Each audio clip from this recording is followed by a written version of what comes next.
This is 99% Invisible. I'm Roman Mars. In 1928, a strange phenomenon was sweeping the state of Idaho, a vanishing act of sorts. A Boise resident would wake up on a typical Monday morning, drag themselves out of bed, get dressed for the day, and they would hop in their car to drive to work, not noticing that something was missing. And suddenly, cops in the rear view. And the next thing that the driver of the car knew, they were getting picked up because they weren't displaying a license plate. Idaho historian Rick Just says license plates, well, they were disappearing. The Secretary of State was fielding complaints about all the lost tags, and soon enough, the culprit became clear. Tourists would come to Idaho and steal the plates. Idaho's license plates were being snatched up like plush hotel bathrobes. Yeah. People would come up, they would pull up to either a tourist park or a motel or something, and they would spot those plates and think, I'd like to have a souvenir. And so they would just take it off of the car and take it home. And there was a reason why people couldn't resist swiping Idaho plates in particular. That year, the state had revolutionized license plate design. That's reporter Daniel Ackerman. Before this, plates were basic, with info like the state name and the registration numbers. All of this on a pretty simple, solid-colored background. But in 1928, the Secretary of State in Idaho had an epiphany. He was like, we have this half square foot of open real estate just rolling around on everyone's cars. Let's do something with it. The 1928 plate is often said to be the very first advertising license plate in the country. The very first one that tried to advertise a product. And the product that Idaho chose will surprise absolutely no one. The state's 1928 license plates all featured a single giant potato. A big, kind of elongated, goofy-looking potato, but big. It was almost as big as the plate. The registration numbers were stamped in green lettering right on top of this lumpy brown spud. I would say it looks almost fecal in nature. It does. It really, the shape particularly, yes. The execution wasn't perfect, but it was innovative. Below the tremendous tater, there was even a modest, pragmatic slogan: Idaho potatoes. Today, every state's got a marketing slogan. Hawaii is the Aloha State, Missouri is the Show Me State, but Idaho was the first to put theirs on a license plate. They wanted to make sure that when people thought about Idaho, they thought potatoes. And for better or worse, the association stuck. And now it's gotten to be such a thing. I mean, coming up here in a few days at New Year's Eve, we drop a potato. What do you mean? That's what well, you know how the Times Square ball comes floating down like that. Well, we have a big potato that comes floating down. They've been doing it about 10 years now. The concept of slapping a tagline onto a license plate might not seem like a big deal, but it turns out this idea would end up having outsized consequences, and not just for Idaho. We're talking legislative clashes, multiple Supreme Court cases, and even jail time. Because what started in one state would soon spread, and when it did, the question of what should go on a license plate and what shouldn't would prove surprisingly contentious. The first state-issued license plates appeared at the very beginning of the 20th century, and they served a mostly bureaucratic function. More people were buying and crashing cars every year, so state governments originally mandated plates as a way to keep track of all the nuts behind the wheel. No one was interested in sloganeering. But then Americans discovered the road trip. See the USA in your Chevrolet. Well, the big factor with increase in automobiles was that it allowed people freedom to roam. You could go wherever you wanted. Christine Byron is a former history librarian at the Grand Rapids Public Library. She focuses on the history of tourism, and she says that the rise of the road trip in the 1920s created this huge new tourist market. Drivers needed services like gas stations and roadside motels that hadn't existed in the age of steam-powered travel. Traveling east, traveling west. When you traveled by steamship or railroad, you pretty much brought what you needed with you, and your meals were served at a resort. But once the automobile came along, there was a lot more money that needed to be spent. From the state's perspective, all those new tourist dollars were up for grabs. So states started letting the world know what they had to offer. Arizona had the Grand Canyon, Minnesota, its lakes. New Mexico, its average 310 days of sunshine per year. And in this war for tourists, states promoted themselves anywhere they could. National magazines, various automobile guides, the Blue Guide, the Green Book, and of course, tons and tons of promotional brochures. But no one thought to advertise on a license plate until 1928, when Idahoans realized that their plates were too valuable to waste on just a registration number. And Rick Just says once Idaho staked its starchy flag on the license plate, the rush was on. License plates became a different thing because of that potato. States spent the middle of the century transforming their plates from austere government documents into colorful boosters of tourism and industry. You could even think of them as, miniature little ads that are driving, all over the state and all over the country, hopefully. In 1940, Arizona stamped Grand Canyon State on its plates and never looked back. In 1950, Minnesota went with Land of 10,000 Lakes. Meanwhile, New Mexico actually put Sunshine State on its plates in 1932, before Florida muscled in on the slogan in 1949. Florida, for the record, only has an average of 237 days of sunshine per year, but whatever. Wisconsin was America's dairy land. Maine was vacation land. Other states couldn't make up their minds. Michigan's plate, for example, initially sported the phrase Water Wonderland in 1954. Which then evolved into Winter Water Wonderland. Followed by Great Lakes State, Great Lakes, and Great Lakes Splendor. In 1970, Michigan State Tourism Council actually adopted the slogan, the Michigans, the almost islands of the Great Lakes. But sadly, that plate never happened. Today, license plates like these are a national institution. And it's fun in a kitschy Americana kind of way.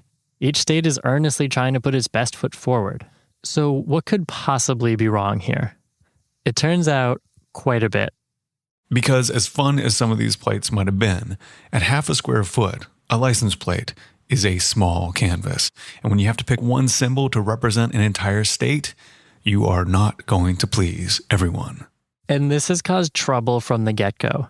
In 1928, when Idaho unleashed the potato plates, it didn't go over all that well. People detested those license plates. Lots of Idahoans, it turned out, resented being associated with the state's cash crop. Particularly people from northern Idaho, because they don't grow potatoes up there. It's a kind of a southeastern Idaho thing. Newspaper editorials called it an embarrassment. One headline actually read, "Why bring that up?"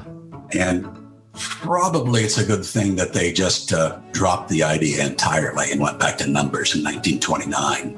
No motto, no graphics, and certainly no potatoes. And license plate quarrels weren't unique to Idaho.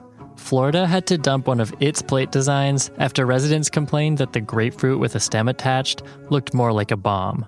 Massachusetts, meanwhile, tried to put a codfish right next to its state's name, only to be blamed by fishermen for a poor catch that year, because the fish on the plate was swimming away from the word Massachusetts. These dust-ups over license plate design can seem like small potatoes, but the fight over license plates was about to be taken to the next level, thanks to a politician named Meldrum Thompson. In this critical battle for the survival of America, we shall not tolerate a no-win settlement. Thompson was a titan of New Hampshire politics in the 1970s. He served 3 terms as governor, and he was a conservative firebrand who hated Democrats. We must drive from the seats of power in the White House, Congress, and the State Department all of the foul brood of commie lovers. Thompson had a lot of unorthodox ideas, including wanting to arm the New Hampshire National Guard with nuclear weapons. And he was obsessed with freedom. Here's Thompson's dorky campaign song. Live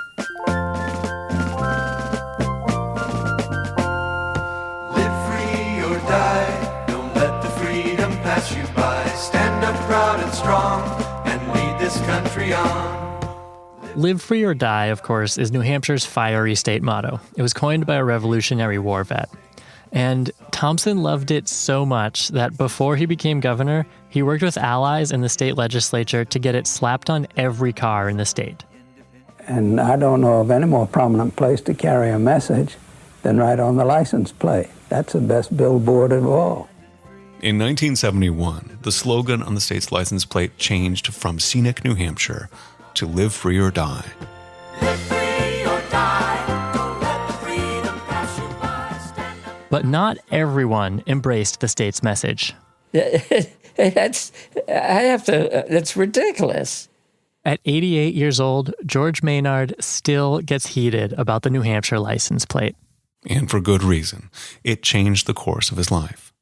George grew up in Rhode Island. He married a woman, Maxine, who he'd actually met in junior high.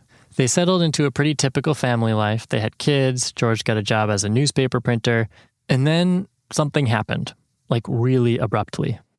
In 1956, 4 years after I got married, the witnesses came to my house. They told me that God had a name, and his name was Jehovah. George and his family joined the Jehovah's Witnesses. And by 1972, they had moved to Claremont, New Hampshire. That's where the trouble started. Every day, George would hop in his car and drive to work at the local printing press with his New Hampshire license plates screaming, in all caps, "Live free or die." And this really grated on George because he didn't share Meldrum Thompson's belief of freedom over everything. As a Jehovah's Witness, George actually believed that God-given life was more important than freedom.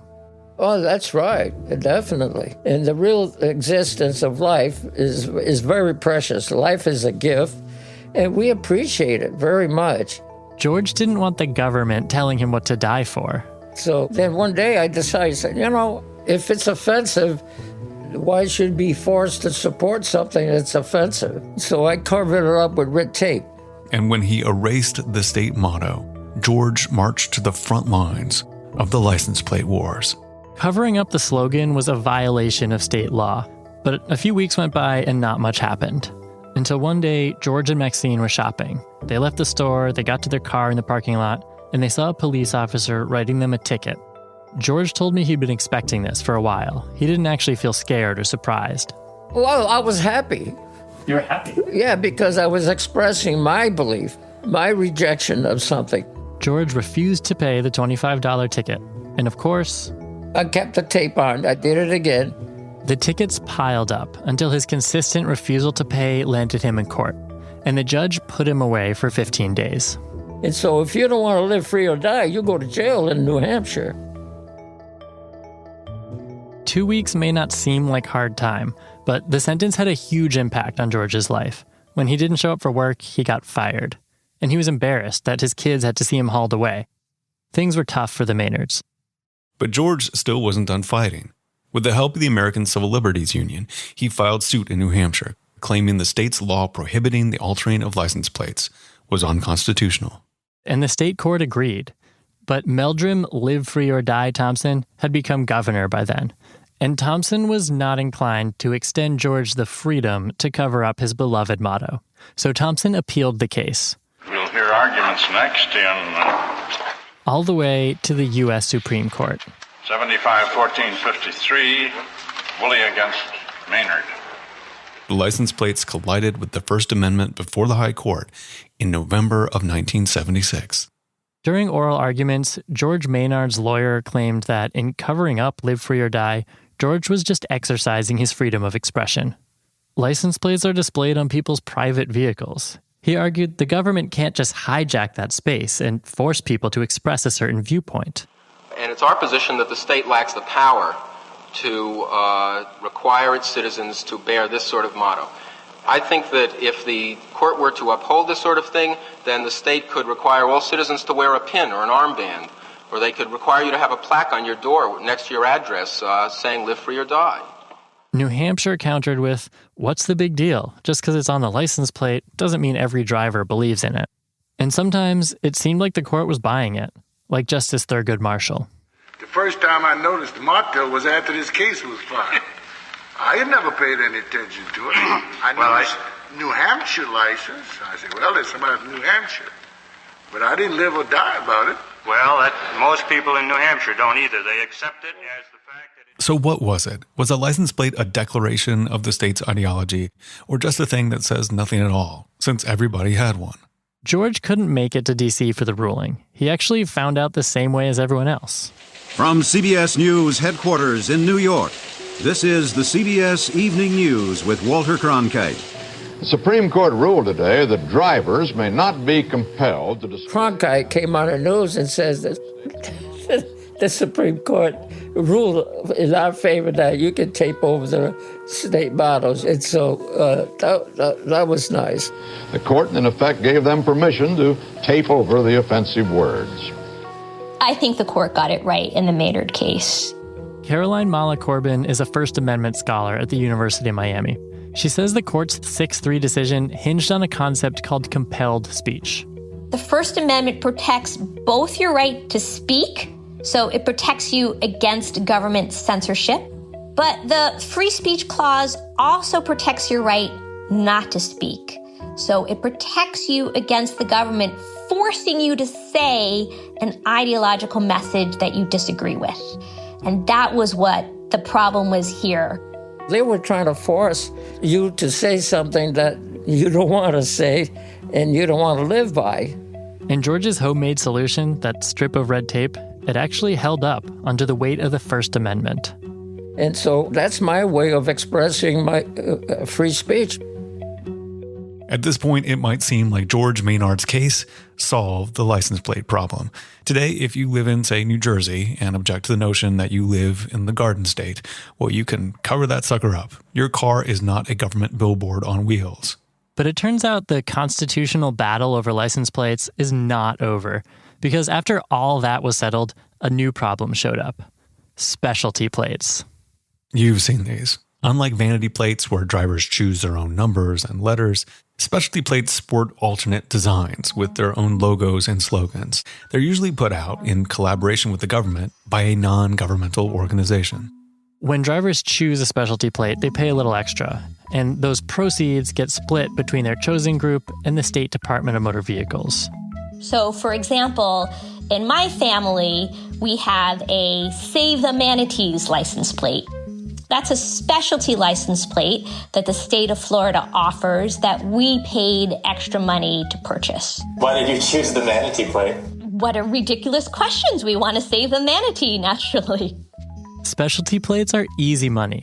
A lot of states will issue one to almost any nonprofit, as long as enough people are interested. But the problem with an open-door policy is you might not like who comes inside. And a decade ago, the state of Texas learned that the hard way. I'm now calling the meeting for November 10th, 2011 of the Board of the Texas Department of Motor Vehicles to order. Usually, public hearings for the DMV are dull, bureaucratic affairs, poorly attended. But in 2011, the board of the Texas DMV held a standing room only hearing. So we're going to move to agenda item 5A, which is the approval of specialty license plate. The DMV board votes on proposed designs for specialty plates. They generally approve the designs with very little fanfare or scrutiny. But this one was different. The Sons of Confederate Veterans wanted Texas to issue a license plate featuring the Confederate battle flag, and a lot of people weren't happy about it. Dozens of community leaders showed up to testify.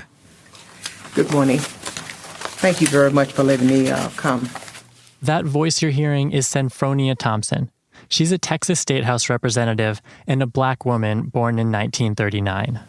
There was a time that I could not even come on the grounds of the Capitol because I was black. And it's very difficult to be able to see these symbols because they bring back memories. And to me, it's like sticking poop in the face of black people every day to see them. That's how repulsive it is. We have folks who say, well, I'm offended by the SCV plate. And my response is, and your point? In favor of the Confederate flag plates was Jerry Patterson. He's the commissioner of the Texas Land Office and a member of the Sons of Confederate Veterans. No one has a right to go through life to be unoffended. Patterson made a First Amendment argument. He thought that if enough people like him wanted a specialty plate related to Texas history, then the state shouldn't be allowed to prevent him from having it. There's also some folks who suggested, well, now, if you want to do that, how about a Mexican flag plate? And I say, bring it on. And if that plate offended anyone? My response to them is, well, get a grip. It's going to happen, as it should be. After 2 hours of tense testimony, The board held its vote. All those in favor of denying the plate, please raise your right hand. All those opposed? None. Motion carries unanimously. The plate is denied.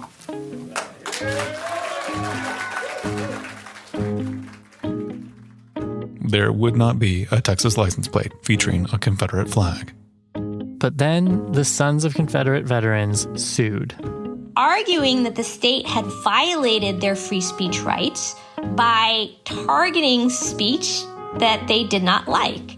Remember, Texas had an open-door policy on specialty plates, which meant that they weren't normally in the business of picking sides. So the state really was singling out the Sons of Confederate Veterans when it denied their plate. And once again, there was a lot at stake here.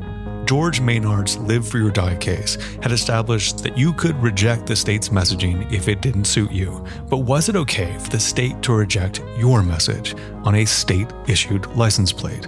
We'll hear argument first this morning in case 14-144. So in 2015, license plates were back in the Supreme Court. John Walker versus the Texas Division of the Sons of Confederate Veterans. This was a really close decision, a 5-4 split. But the court's majority sided with Texas. The state could deny the Confederate flag plates. The court acknowledged Jerry Patterson's right to display symbols, even abhorrent ones, on, say, a bumper sticker. But they said that right does not extend to license plates. Because the Supreme Court held that specialty license plates were government speech.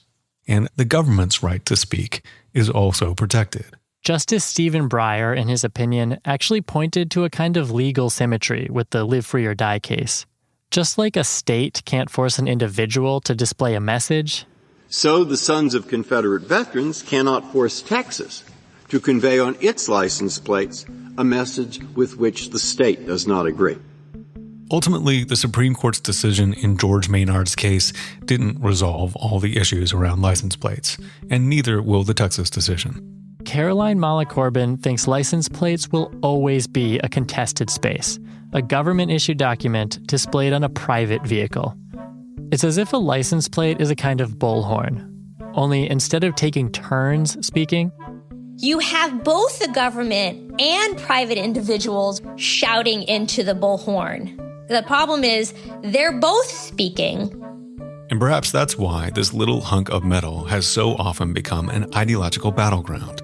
A place for governments and citizens to clash over the identity of an entire state in its attempt to reduce it to a slogan and symbol speeding down the highway. And those debates are still playing out. The Supreme Court ruling empowered Texas to keep the Confederate flag off its license plates, but it also empowered states to make the opposite choice, and at least 6 have. If you live in South Carolina, Mississippi, Alabama, Louisiana, Georgia, or Tennessee, you can go to your local DMV today and register your car with a state-issued specialty plate bearing a Confederate battle flag. In a couple of those states, Tennessee and South Carolina, lawmakers have actually introduced bills that would ban the flag from specialty plates. But so far, neither bill has gotten a vote. And in Idaho, although it might not ever make it to the U.S. Supreme Court, the state's official license plate still raises eyebrows. And, I wish we would change it. And some folks, like Rick Just, are still less than happy about it. I don't think that anybody really thinks it's a bad, evil thing or anything, but, I'm just tired of it. There's no longer a lumpy brown spud on the license plate, but the motto still reads, Famous Potatoes.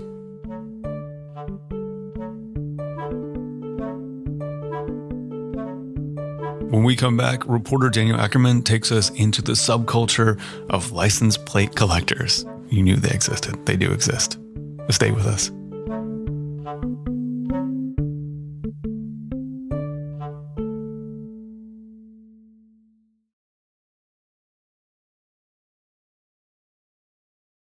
So I'm here with Daniel Ackerman. Hey, Dan.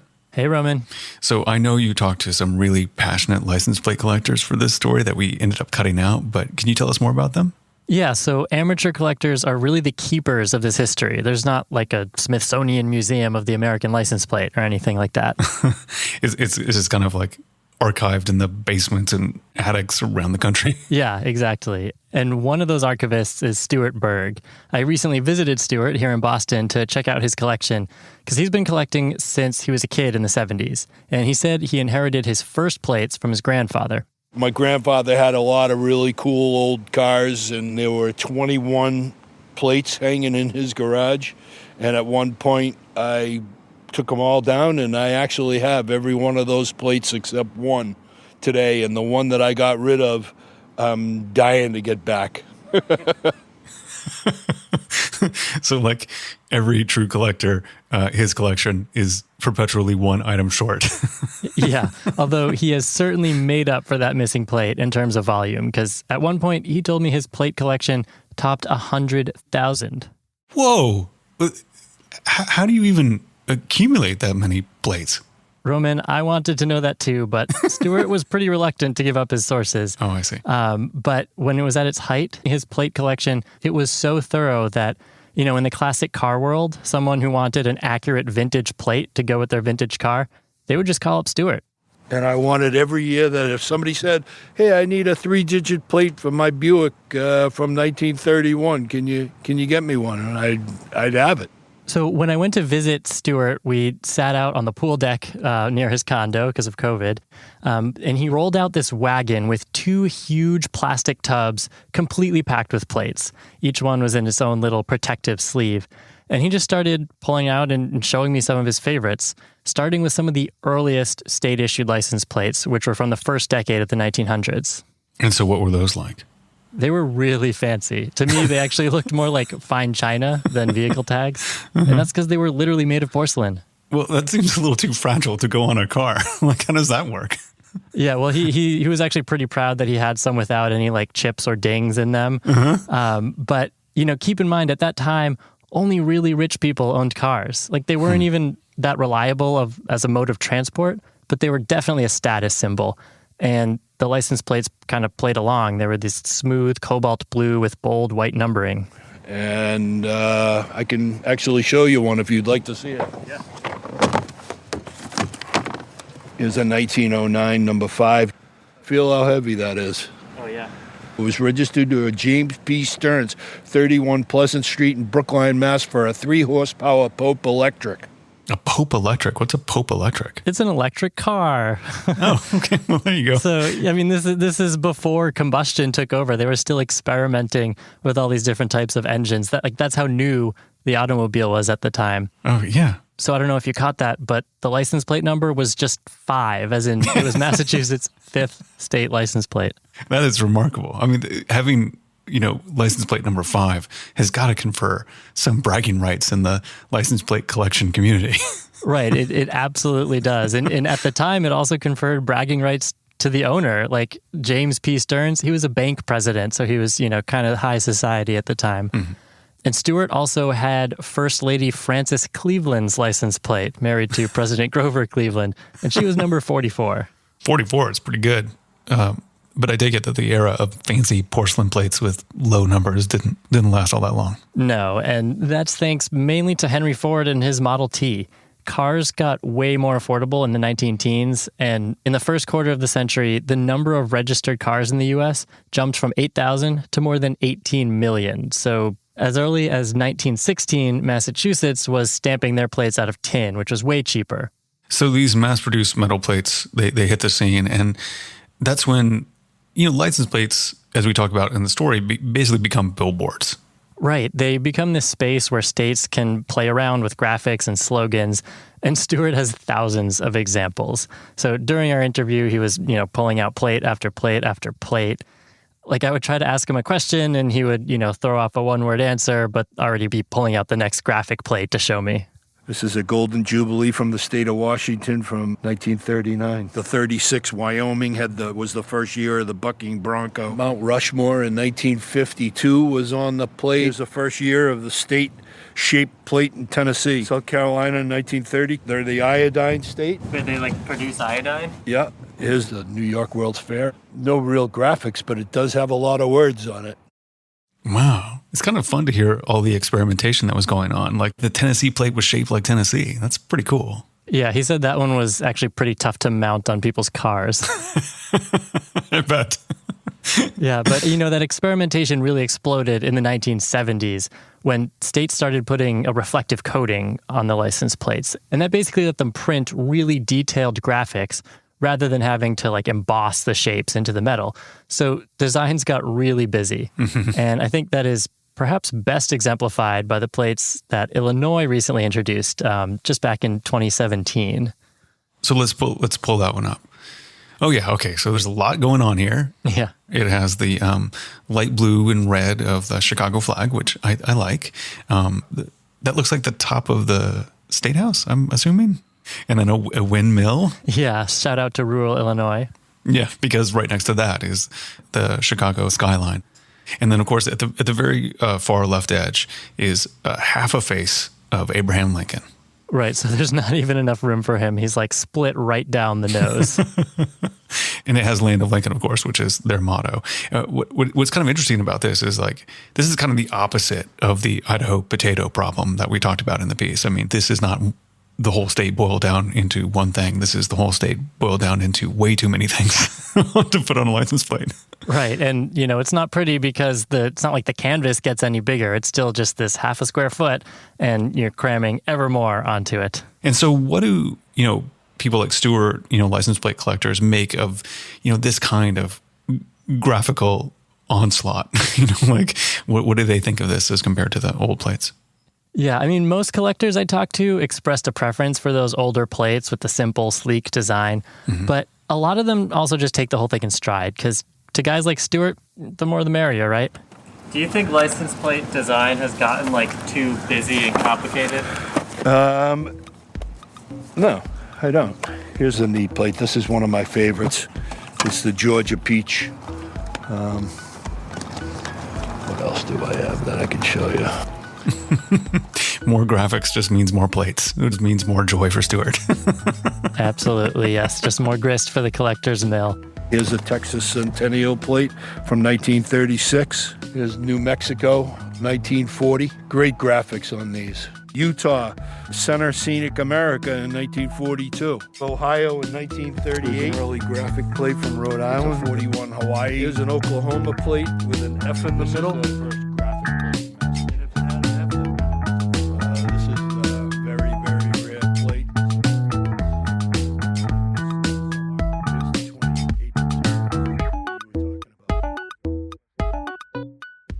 That story originally aired in 2021. It was produced by Daniel Ackerman, edited by Joe Rosenberg, original tech production by Bryson Barnes, remix by Martin Gonzalez, music by Swan Real.